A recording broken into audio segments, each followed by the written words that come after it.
Muy buenos días a todos y a todas, a todes. Es para nosotros excuse me, Denise is the initial speaking in Spanish y the next speaking Spanish and English, ¿ok? Vamos a recibir, de verdad, para nosotros es un placer poder cerrar este ciclo de, de, de webinar que hemos tenido durante estos meses con una gran invitada. Ahí después, digamos, Fernanda los presentará con más detalle, pero para nosotros es una gran invitada, ha visitado muchas veces Chile, estamos en una diferencia horaria tremenda en Australia y ella con una disponibilidad única. Denise Chalmers, que es, digamos, yo me atrevería a decir que es la experta en educación superior que tenemos hoy día más vigente y que más ha influido en las políticas públicas en educación superior, en enseñanza-aprendizaje, no solo en su país, sino en gran parte del mundo. Es un tremendo aporte el contar con ella en este momento. Le damos tremendas gracias por su disponibilidad, su muy buena actitud con nosotros, siempre, en general. Em, este webinar va a ser un poco distinto al resto y lo hicimos pensando en que pueda ser lo más participativo posible. ¿Cómo lo vamos a hacer? Es que después de la presentación de Fernanda de Denise, bueno, Denise, ustedes ven que está en vivo, pero ella pregrabó su presentación que está subtitulada, ¿ok? Que dura unos minutos, y al final, en vivo, ya ustedes van a poder hacer las preguntas a Denise que estimen conveniente. Va a haber apoyo de traductor donde Beatriz nos va a ayudar con la traducción para que claramente le podamos hacer las preguntas y también traducir a aquellos que tal vez necesitan la traducción como tal. Así que vamos a tener esa dinámica. Ya vamos a mostrar este video subtitulado previo para que ustedes puedan, digamos, comprender un poco más de lo que nos quieres compartir hoy y claramente también después que podamos hacer las preguntas que estimamos convenientes en inglés y en español y como siempre vamos a transmitir en vivo por Facebook Live y también por las otras redes sociales. Así que welcome Denise, very special moment for me and for all Latin American now. Thank you, Denise. Thank you. I very much appreciate the invitation, and I can see some people I've met before, looking up at the names, and so it's a great honor to meet you and to be able to join you. Thank you, Denise. Por si alguien necesita la traducción, está muy contenta Denise de poder acompañarnos, está viendo los nombres, ¿cierto? Algunas personas las reconoce, las ha conocido, entonces está, ¿cómo se llama? Contenta de estar hoy día acá con nosotros. And now it's transmit for Facebook Live and the other social network, okay? Denise, not only the 18 people here. Fernanda, dale. Bien. Denise Chalmers es profesora emérita en el área de la enseñanza y el aprendizaje de la Universidad de Australia Occidental. Fue galardonada como miembro del Consejo Nacional de la Enseñanza Superior por el reconocimiento y la premiación de la enseñanza universitaria en 2015, con el Premio Australiano para la Enseñanza Universitaria, mención por contribuciones destacadas al aprendizaje de los estudiantes en el 2014. En el 2017 la nombra miembro vitalicio de la Sociedad de Investigación y Desarrollo de la Educación Superior de Australasia. Tiene más de 25 años de liderazgo demostrado en la educación superior, dirigiendo 2 centros universitarios de enseñanza y aprendizaje como directora. Además, fue directora de la fundación del Instituto Carrick. Ha sido presidenta y vicepresidenta del Consejo de Directores Australianos del Desarrollo Académico. Es la actual presidenta de la Sociedad de Investigación y Desarrollo de la Educación Superior de Australasia. Ha puesto en marcha y dirigido varias iniciativas y proyectos institucionales, nacionales e internacionales, entre los que se incluyen el desarrollo y la incorporación de criterios e indicadores de calidad de la enseñanza y la promoción del uso de indicadores de rendimiento de la enseñanza y el aprendizaje para orientar la toma de decisiones y la asignación de recursos. Finalmente, ha trabajado como consultor en educación superior durante los últimos 5 años. Muchas gracias, Denise, por estar acá. Y ahora Beatriz va a presentar el video. Good morning, everyone. I hope that you have been keeping well. It's a delight to be invited to again visit the University of Chile, even if somewhat remotely. I have very fond memories of the time I had the opportunity to meet and work with a number of you. I can't remember the time now, but quite some time ago. The presentation today, Building Your Career Through Teaching, is based on a chapter in a forthcoming book. I have provided a copy, a proof copy of that for you, so I apologise for the draft notes, but I thought it may well be interesting and useful for you to consider as you build your career with a focus on teaching. This is not to say it's not relevant for people who have a research teaching focus, or even people who are teaching and research scholars or research focused people. It's a way to think about your career and how you are going to demonstrate and document your teaching effectiveness as a teacher, regardless of your role and emphasis in your career. So an overview for today is to consider the role of teaching in your career, the level of knowledge and expertise that you should be demonstrating in terms of what you understand about teaching and how you can build that over time. Then looking at how you demonstrate your achievements against criteria, bringing it together to build a profile, and then managing your career. Again, all of these steps have been followed through in terms of the chapter. So if this is of interest to you, you will find much more elaboration in the chapter that you can get from the organisers. So let's begin. So it's important to think about your role, the role of teaching in your career. What is your position? If it's an academic position, is it a research and teaching appointment? Is it research focused, teaching focused, industry focused? All of those will involve some teaching, whether it's with clients, whether it's with people in industry, whether it's postgraduate students, whether it's lecturing and teaching in the undergraduate and postgraduate program. Some of you will be researchers with some teaching, all of which involves supervision of students, research students, guest lecturers, engagement with the research community and presenting on your work. These are very valuable teaching skills that are required to be effective in that role.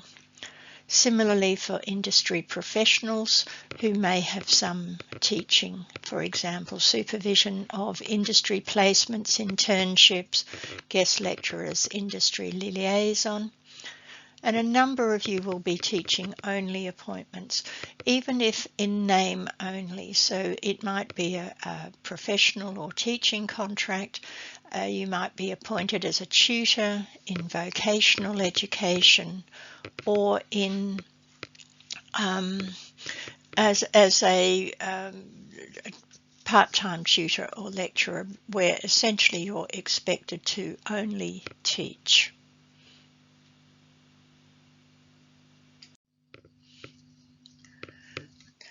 So once you think about your role, all of those involve some level of teaching.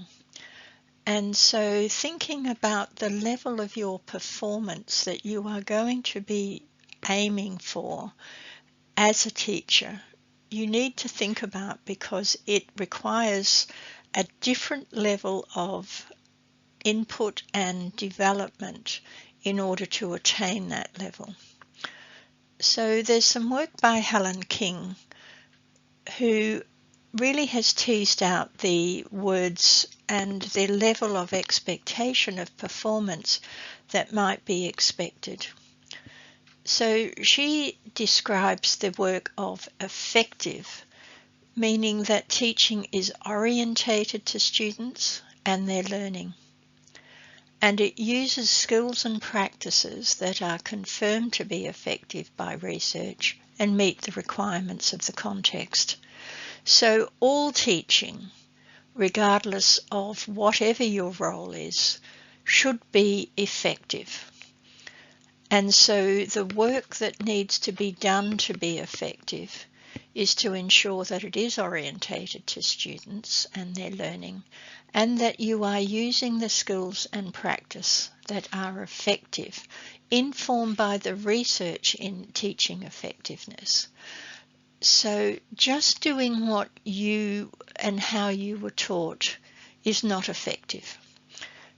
It may well be effective by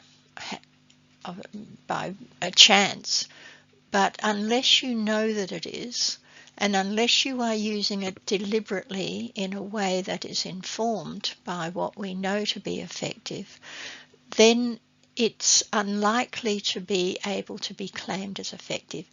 Essentially, it's practice making practice. If you're doing what you've been doing forever, it doesn't mean that that is effective. It means that you're doing it over and over and over again. It becomes habit, but its degree of effectiveness may well be questioned. When you think about expert, it involves everything from that is part of being effective, but it's a step higher. So it's self-determined, continuous learning and development through a process of deliberate practice. That means that all aspects of your teaching are interrogated, evaluated, evidence sought on its practice, using and applying what we know about effective teaching through the scholarship of teaching and learning, through the research on teaching and learning, so that over time it's continuing to develop. What you're doing now should not have been what you were doing 10 years ago. It should be a continuous process of development, improvement, enhancement, maybe in different areas. So perhaps if certain areas are very effective, then you might have then taken more of an interest in development in, say, curriculum development or assessment development, or in mentoring and working with students. But it's continuous, it's development, and you demonstrate mastery of your profession and or your discipline. So that means you are considered by others and your students as an expert teacher, and that you can demonstrate that. And Helen King would argue that that's what people, particularly those who are teaching focused or teaching only positions, should all be aiming for.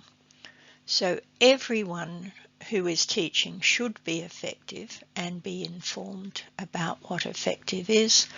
People who are on the teaching focused role should be expert and should be able to demonstrate that and be acknowledged as that. Her argument is that excellent is not for everyone. So excellence by its meaning means beyond or surpassing others. So if you're determined to be excellent, it is typically meaning you're a higher level than other people and that you are surpassing others to be acknowledged as that. She also argues that it's a static point. You're determined to be excellent if you receive an award or a promotion at a particular point in time. So it's where you have been judged against others as having surpassed them. Another way of viewing this is to consider the level of performance as an inverted triangle. So with everyone being effective, and that will be the majority of people, whatever their role. Fewer people being expert, but they would be the ones who particularly have teaching as a focus. And then a very much smaller number of people who are judged to be excellent. We would all like to be judged as excellent, but this is sort of an inverted hierarchy as well. So effectiveness leads into expert, leads into excellence. The criteria listed here have been deeply researched and have been sourced by a review of both the literature and what is available and what most universities list as their teaching criteria.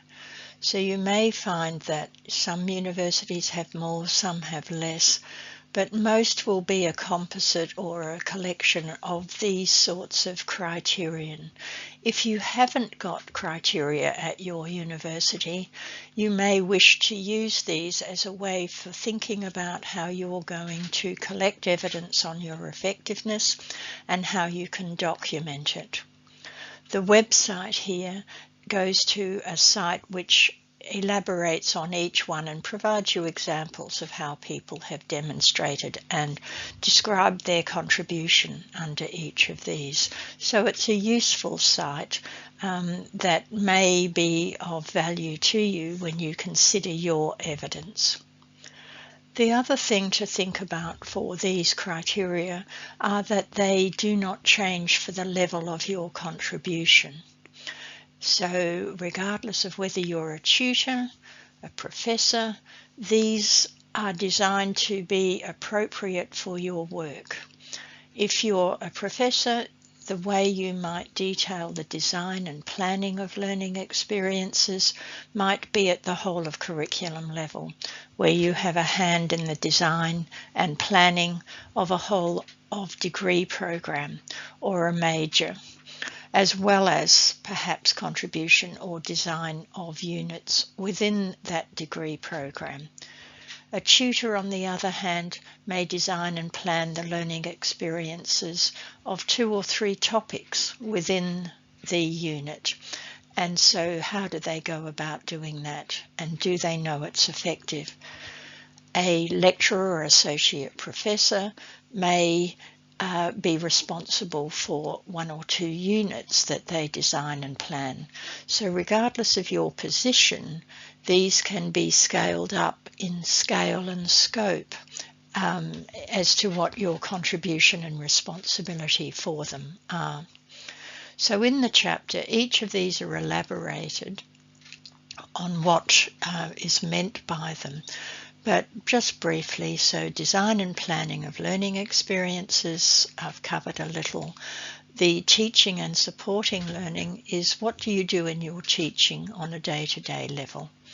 So, and the scope of teaching is quite broad. It's not just undergraduate teaching, it might be postgraduate teaching, it might be teaching that involves the supervision of postgraduate students. So what do you do? And how do you plan your teaching experiences? What practices, what methods of teaching do you use and why? And how do they support the student learning? Similarly, for assessment and giving feedback to students, do you design the whole of assessment for a course, for a unit, for just a topic? And perhaps if you're a tutor, your role in assessment might be on marking and giving feedback to students on their learning. If you have no responsibility, how do you give students feedback that they're learning the topics well? So do you devise a quiz? Do you devise ways in which students can understand what their level of learning is and how they're progressing? Developing an effective learning environment, student support and guidance. So again, some people have a large role in this as student advisors or as planning a whole of curriculum program, but others are how do you manage your classroom so that students are supported, feel welcome, and that they are able to develop their learning in a role and in a class where they are welcomed and their learning is respected. Too many times we hear of bullying either by students or of teachers, or belittling of students, or where students who are in minorities do not feel welcome. And so how do you build that environment, because that is critical for students to feel they can learn in a safe place. That can also include aspects particularly around online learning, and in fact all of these will apply to online learning. And I know that many of you have been deeply involved in developing learning and your teaching in an online space, particularly over the last year or two. It's not a new change, because these practices of online learning have been developing over many years, but many of us were thrust into having to do it regardless of whether we wanted to do it. So how do you create a learning environment that supports students in those circumstances? How do you integrate the scholarship, the research in your discipline, and professional activities, particularly with industry and so on, into your teaching? So they can be separate. How do you integrate the scholarship of teaching? How do you use that and combine that with your practice? How do you bring in the research and the current developments of research and develop the research skills of your students in your practice? Or how do you bring in the professional activities of students who are going into industry-based practices, internships, preparing them for professional work? How do you evaluate your practice and continuous professional development? You'll remember around the concept of expertise, that ongoing evaluation of practice and continuous professional development that is deliberate.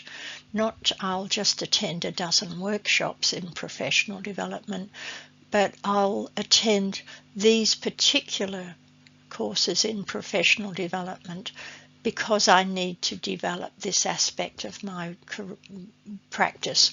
I'll read these books because they are related to the development that I need to do based on my evaluation. The final one is your professional and personal effectiveness. These rarely appear in teaching criteria, but these are the ones that the students rate extraordinarily high in terms of how they view teachers. And so we've included this as a way to highlight the importance of professional communication, the importance of being on time, the importance of preparing notes and responding to students in a timely and respectful way. These are developed more, as I say, in the chapter and on the website, but they are very important professional and personal effectiveness aspects that are important to students, and whether they stay in your class, whether they stay in the course, whether they feel respected, these are all critical and should not be ignored simply because they're not on a specific criterion list. These are the websites that I mentioned. So the University Teaching Criteria one has each of those 7 criteria listed and developed and illustrated in different ways. And this one, rewarding and recognizing and rewarding teaching, is a little bit more perhaps for institutions to consider how they might recognize and reward teaching in a more effective way. So, thinking about those 7 criterion and how you're now going to produce and gather the evidence, what you are encouraged to do is think about those sources. So typically when we think about evidence, we think about student input, student feedback, student surveys, informal feedback. This is the students' experiences and perceptions of our teaching. Some people don't like them. That's really not up for discussion, but in fact too much emphasis is put on these as something that perhaps is more robust and independent. It's important, but it's not the only source of information. And so we need to understand that student input is one of 4 sources. It is not the only source. The other sources are peers and colleagues, where we might seek feedback from junior and senior colleagues, co-teachers, teaching experts, and we seek evidence across multiple dimensions of our teaching. So classroom teaching is just one dimension. When people think about peer review of teaching, they typically think of someone coming into their classroom and giving them feedback on their teaching. That's just one dimension. There are at least 10 that I've documented that can be reviewed by your peers and colleagues, and that can be just your assessment practices. That can be on your curriculum. It can be on how you interact with your students. It can be on how you supervise students. It can be on your leadership contribution, and so on. So there is an opportunity to think much more broadly, and also in terms of who provides the evidence. So junior or co-teachers are a very valuable source to seek feedback in a collegial way and comment and develop each other's teaching professionally. But when it comes to perhaps a promotion application, then getting feedback from someone who is an expert teacher on your assessment, on your curriculum, that is perhaps a more senior colleague, a supervisor, or a colleague from a completely different university who's acknowledged as an expert. So there are a whole lot of roles that we can have reviewed, and there are different levels of colleagues that we can use to draw on to collect that evidence. This one, student achievement, is very, very rarely used, but it's what we are about as teachers. We say that we're supporting student learning, so the quality of our student learning is something that we really should think about as to how we can collect evidence on that, and there are many ways to do that. So we have students learning verified by their grades, by their progression, by their employment outcomes, by their externally verified standards of learning. So a lot of work is marked by people external to yourself for thesis, for project work. These are externally verified standards, and while the learning has been done and the work has been done by students, you can claim a contribution to the students' learning and their achievements, and in ways that are valid. So really thinking about that and investigating that is particularly important. And other sources of evidence are our self-assessment. These are your leadership roles and your contributions, your evaluation strategies and responding to that. So this is you perhaps going through the student input and saying, well, the students consistently comment on my lack of organisation. So how do you respond to that? And how does that then be reflected in student input in subsequent iterations of your teaching? So it's systematic evaluation and responding to the evidence that you're gaining over time and what you do about it. So it's the idea of your purposeful professional development, your purposeful evaluation of your practice and how it's developed and improved. So now we have our criteria where we're gathering evidence from, and every one of those criteria can have 4 sources of evidence that provide a comprehensive picture of what it is that you are doing in that. So for student input, peers and colleagues, student achievement and self-assessment can all be applied against each of the criterion, so that it's not just relying on student input on some of them.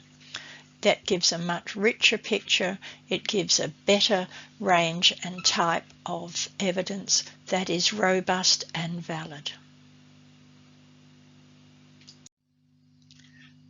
So now bringing it together, you need to collect and collate the evidence systematically, not 5 months before you're going to have a promotion application.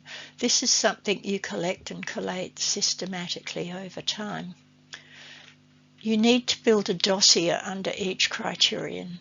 So what evidence do you have for each criterion? Some you will have greater strengths than others, and there shouldn't be an expectation that you are expert and strong in each and every one of them. It's important to address each and every one of them because they are all dimensions of teaching, but some you will have strengths in. And so some of the most effective and expert teachers are not particularly great teachers in front of students. They're diligent, they're engaging, they're thoughtful, but they perhaps don't have the charisma. That's fine.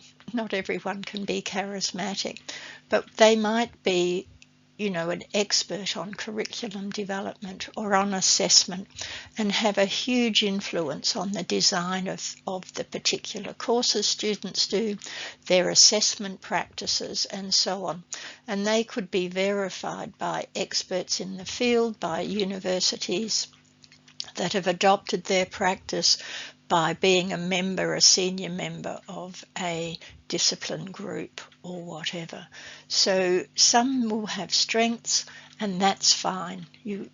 It's very unlikely you will be expert at each and every one of those criterion.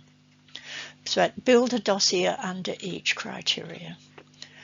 Write an overview of your achievements under each criterion and what evidence you have to support your claim for effectiveness or expertise. So what's the substance of your claim? Do you have evidence to support that from the 4 sources? 3 sources will be fine, but more than 1 would be expected. For each criterion, conclude with your leadership contribution. What did you do? What did you introduce? Now, this is not just for people who are in senior roles. As a tutor, did you institute something? Did you do something differently? Did you support or do something that has been adopted across the course or by other tutors? Or is it something that the students gave feedback on something that you did? So your leadership is relative to your position. But what have you done? What have you instituted? What have you initiated? And how did that get recognised perhaps beyond yourself? And then once you've done that, write an overall statement that highlights your strengths, your leadership contributions, and your future development and career plans. So you need to be quite explicit on, I've been doing this, I'm working on that, these are my plans, this is where I really have strengths and the evidence for it, and I'm going to continue in this way with these particular career goals, development goals, and so on. So thinking about your career and your expertise overall and bringing that together is an important step. So now it comes to managing your career. You may be expert, you may be loved by your students, you may be getting huge, great student satisfaction ratings, but it's quite possible that nobody else knows about it but you. You do need to manage your career. We would hope that people would notice, but it's very hard. Most of your supervisors or heads of schools will know a little bit about you and what you do. They might know that they don't get a lot of complaints. They might know that you do one or two things, but they don't know the overall picture of you. So you need to present and plan as to how you can bring that to the attention of your supervisor, ready for career promotion, leadership opportunities, and so on. So it's very important that you understand your institution's performance review and promotion policies, and they change. So keep track of those, because when you are appointed to your position, the policies and practices could have now changed. Discuss the policies and performance expectations with your supervisor, your head of school, and with experienced colleagues, so that you get a sense of what's needed. Someone who was promoted 10 years ago probably doesn't have a good understanding of what's required now, because again, expectations change. So discuss what the expectations are so that you have a clear idea. A number of supervisors are good at supervising their staff in research, but less so in teaching. And so part of your role is to educate your supervisor into how to understand effective teaching. So by putting together your dossier, your teaching portfolio, showing them how you can evidence your meeting of the criteria is important. So discuss your career plans and directions with your supervisor regularly. If it's not required, do it anyway. If you can have a performance review, do it. They're not always fun to look forward to, but if you don't bring your performance to the attention of your supervisor, they will not know what you do. So discuss your performance and achievement across all of the criteria, and proactively seek opportunities to expand on your strengths and develop areas less strong. But don't be fooled into thinking you've got to be strong in all of them. That no one's really, or very few people are strong in all of them. But seek opportunities where there's your strengths, your areas that you're really interested in, and talk to your supervisor where there might be opportunities for that. It's very important to seek mentors and expand networks beyond your school or department. What roles and mentors can you seek within the university, within your discipline and national networks? Because promotion, particularly in career progression, comes from people knowing about you and knowing about the work you're doing. So regardless of how wonderful you're doing within your school, no one will know about it. So while everyone is so busy, everyone is so, it's easy for teachers to get sort of known perhaps within their school, but not wider. And it's really important that you've sought out mentors, that you've sought out networks so that you can engage with others to learn, to develop, to find out what's happening beyond your particular school, within your discipline, but also within national networks, so that people know about you and that the work that you're doing is recognised more widely.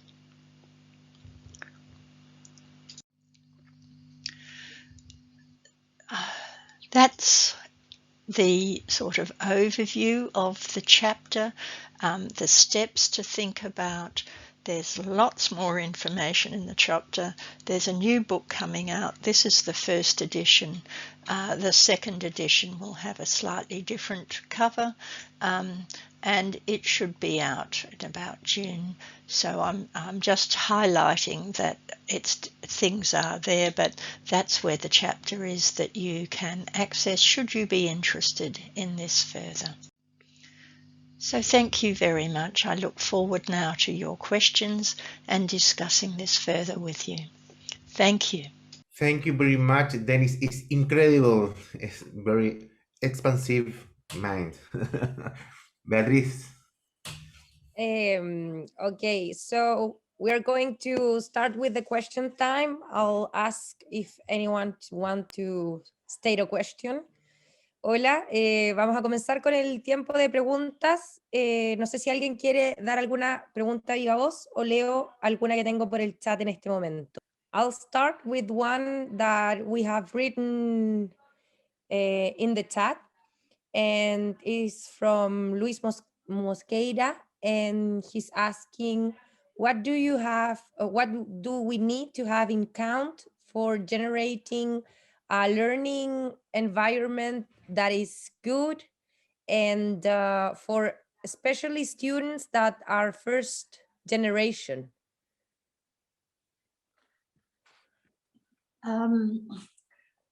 Students from first generation, first in their family to attend university, or often low socioeconomic students who don't have a family around them, need extra support in not just from learning advisors, student advisors, but they need teachers to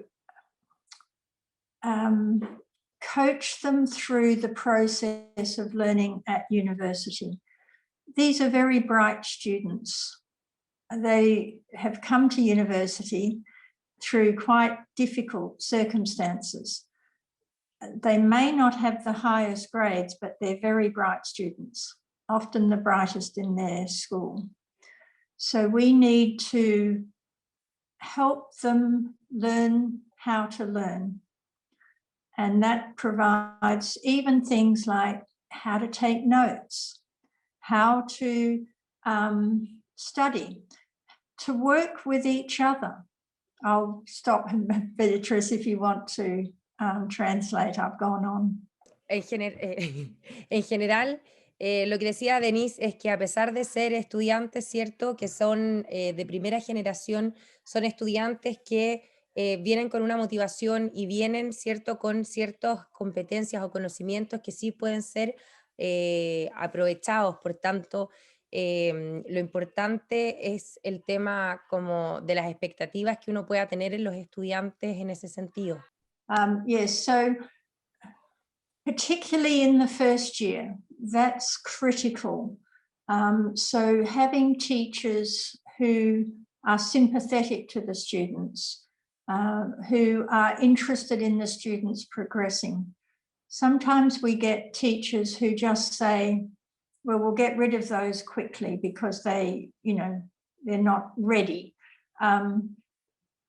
We know that if we can support those students and get them comfortable in university, by the end of the first year, they are exceeding the very top scoring students. Lo que dice Denise es que es crítico la empatía y el trato que puedan tener los docentes con estos estudiantes, el seguimiento que les puedan hacer. Comenta que, claro, en algunos casos, lamentablemente, algunos profesores dicen, bueno, mejor que nos deshagamos rápidamente de estos estudiantes, pero la verdad es que si uno le hace un seguimiento a estos estudiantes que vienen con esta motivación, que sí vienen con conocimiento, solo que quizás todavía no han tenido la oportunidad, al final del primer año van a estar nivelados en relación a el estudiante que entraba con el perfil, entre comillas, como más nivelado. Así que bueno, ahí lo importante sería el seguimiento de esos estudiantes. Tenemos algunas otras preguntas acá por el chat. Hay una de Jorge que la voy a traducir ahora, la pueden ustedes leer en el chat si es que quieren leerla en español. Denise, we got another question on the chat from Jorge Torres. He's asking what dynamics or instruments would you recommend for sharing teachers' experiences about teaching, of course, that would be different than an interview or an informal conversation? It's, you will have heard about communities of practice, communities of learning. But unless there's a particular purpose for coming together, they tend to be a good idea. You know, we'll get together and talk. They last not for very long. But if you've got a group of people who are developing a new curriculum, who are looking at how they can teach first year differently, who have a particular purpose, getting together for a work purpose that's meaningful is often the best way to go, because it's work focused, it's sharing, it's collaborative. And so those sorts of methods are often more effective for sustained achievement than an intention to get together for lunch and talk about teaching. We want to do it, but everyone's busy.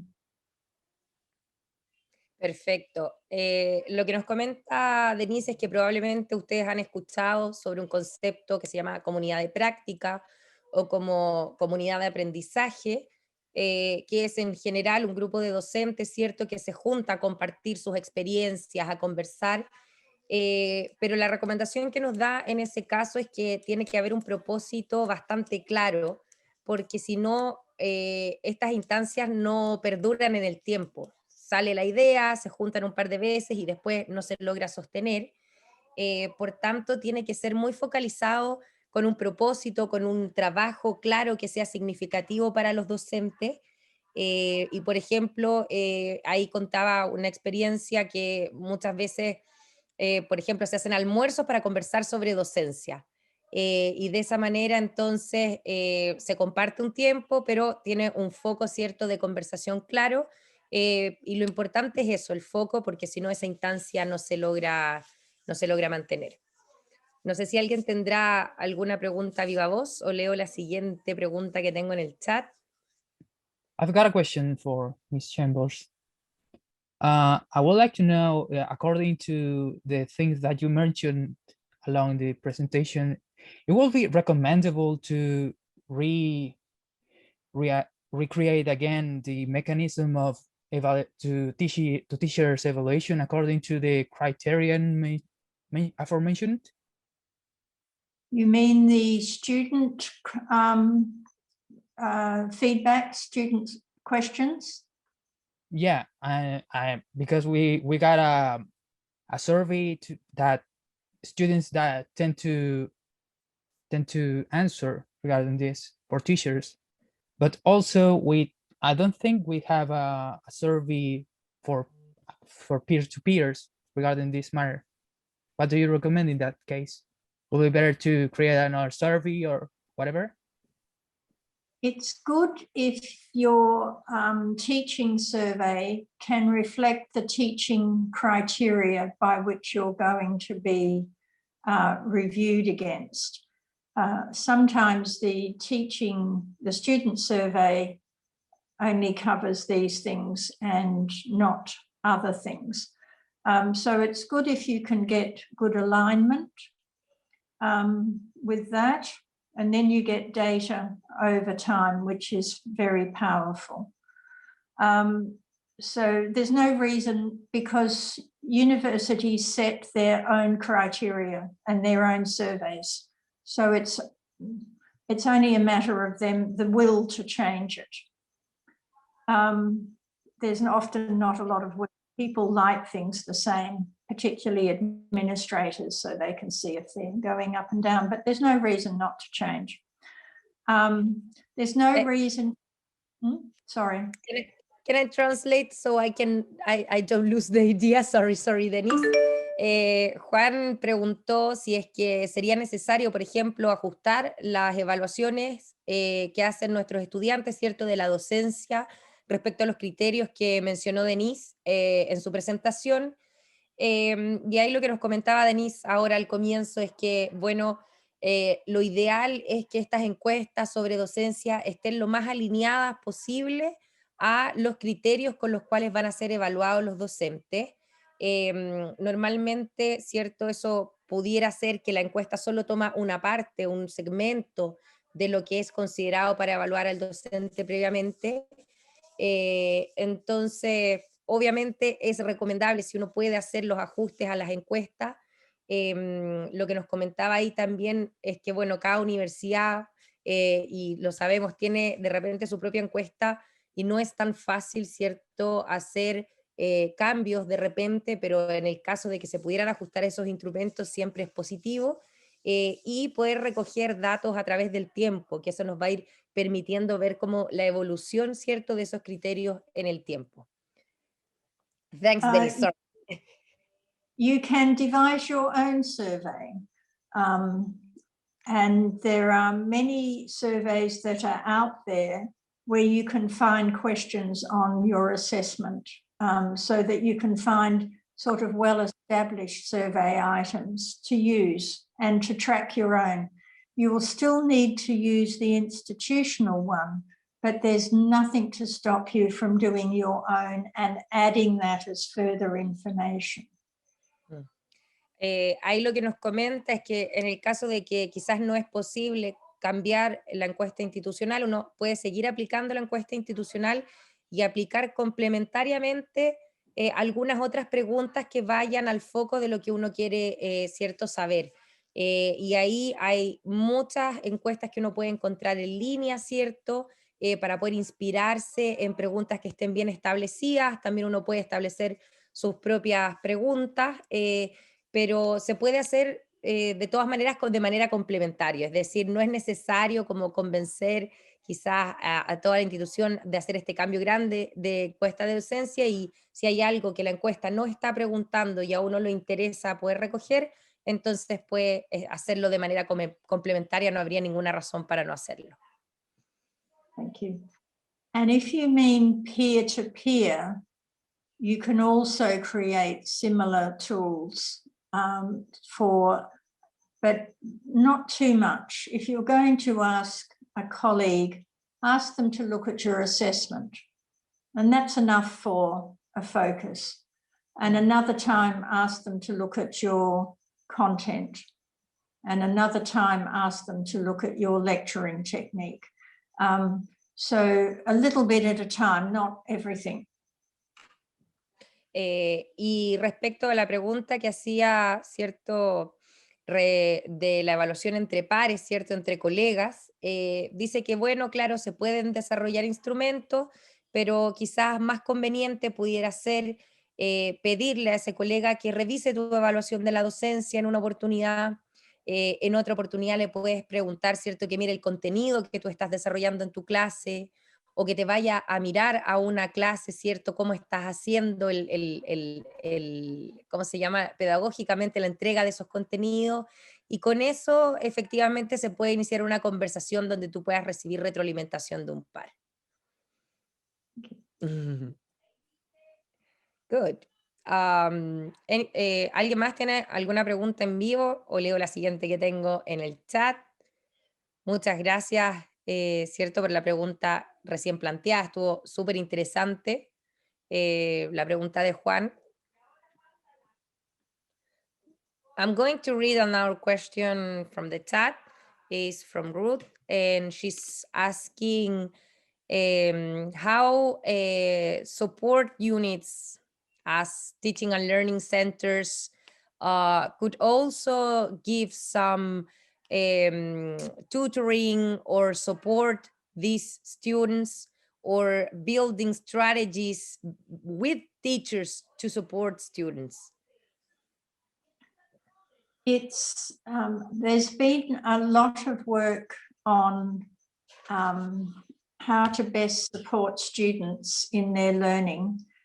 The most effective is with the teacher in the teaching context, because then they're learning the skills and applying it while they're studying the discipline.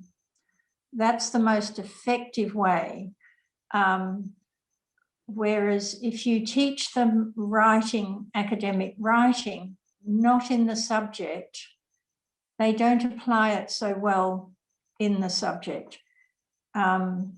So it's always better to work, if possible, with the teacher, and then the teacher can keep doing it year after year, rather than always sending the students off to someone else, so that it's always a constant problem then. So skill the teacher and skill the students together. Perfecto.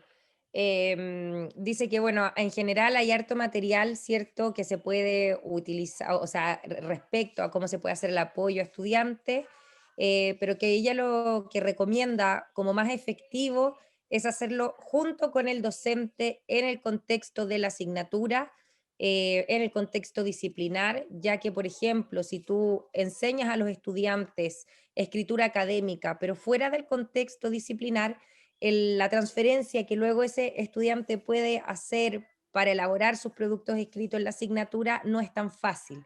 Entonces, si se hace en el contexto de la asignatura del docente, en el contexto disciplinar, esa transferencia luego o ese aprendizaje contextual va a ser mucho más positivo, y luego además el docente también puede seguir repitiendo esa actividad, ¿cierto?, a lo largo del tiempo, y por tanto no solamente apoyaste en ese sentido a los y las estudiantes de esa generación, sino que vas escalando, ¿cierto?, los apoyos que se reciben.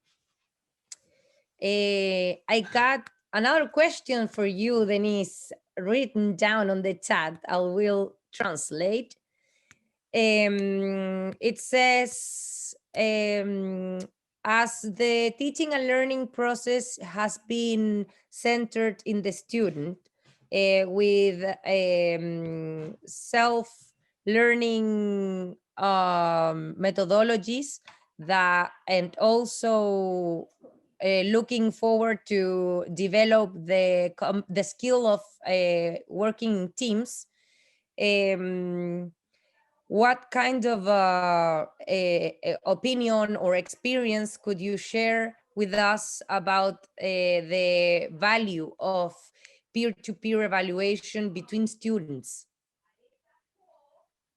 Right. So there's always a balance in terms of learning to work in teams and in groups. Students get overloaded with working in a group in every unit they're studying. It takes a lot of extra organisation for them to do that. So you should be careful which units have group and team projects in them, so the students don't get overloaded. The other really important thing is that students have to learn how to give peer-to-peer feedback. It's extraordinarily powerful. Students very rarely see each other's work. They very rarely see each other's assignments. If they can see each other's and give feedback in a constructive way, that is a much more powerful learning than just getting a mark and feedback from you as a teacher. But they have to learn how to do it. So doing it with a little task first and getting comfortable with that before doing major. I've got another point about the reliability if you're giving grades, but I'll... Ok. Bueno, lo que nos dice Denise es que muchas veces los estudiantes se sienten sobrecargados por el trabajo en equipo y en ese sentido el feedback que pueden recibir de los pares también puede ser hasta más poderoso, más potente de la nota que pueden recibir por parte del docente, pero uno le tiene que enseñar a los y las estudiantes a dar un feedback correcto para que realmente sea una práctica provechosa. Muy bien, estamos por el honor al tiempo, ¿cierto? Por concluir este seminario, vamos a darle las gracias a Denise por su tiempo y a ustedes por acompañarnos esta mañana a escuchar. Ahí veo ya unos aplausos, ¿cierto?, que le mandan a Denise. So Denise, we want to thank you for your time, for sharing your knowledge. If you can see, a lot of people are clapping, digital clappings, you know. So we wanted to thank you for your time, for your knowledge, for your goodwill to share this time with us. And I think for the thumbs up and the clapping, people are very happy to have the chance to share this time with you. In the chat, a lot of people are saying thanks to you, so